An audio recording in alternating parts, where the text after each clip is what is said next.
important to preserve open spaces and make space for parks as Mecklenburg County grows. So this is a pretty common pattern in Mecklenburg County. We are one of the fastest growing populations in the whole country. And we experienced a large increase in the acceleration of our population growth after cars were invented and kind of widely adopted by a majority of households. So that really contributed to a lot of sprawl and a lot of the land use patterns that we see today, including the threat to our open space and the lack of parks that we have compared to a lot of other large metro areas.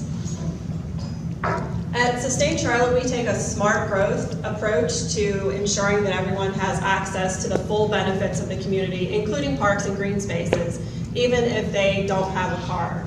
So smart growth has a pretty simple definition. It means building communities with housing and transportation choices near jobs, shops, and schools. This is just kind of a high-level schematic of what are some elements of a smart growth community or a sustainable community. So not every community will have all of these elements, but basically it's having some services and amenities that people need on a daily basis within walking distance, or at least within distance of public transit.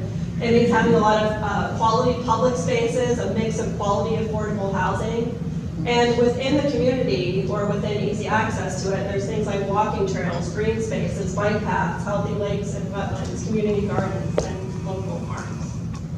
If you want to read more about the specific benefits, you can check out the City Parks Alliance. They have a really great advocacy resource where you can look at some specific figures and really well-calculated numbers there.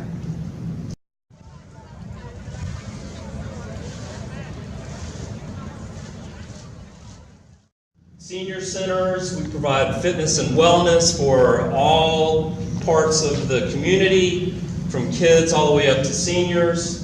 We have a nature preserve and natural resources division, which is my division, 3 nature centers, soon to be a 4th. We're building a new one out in Mint Hill.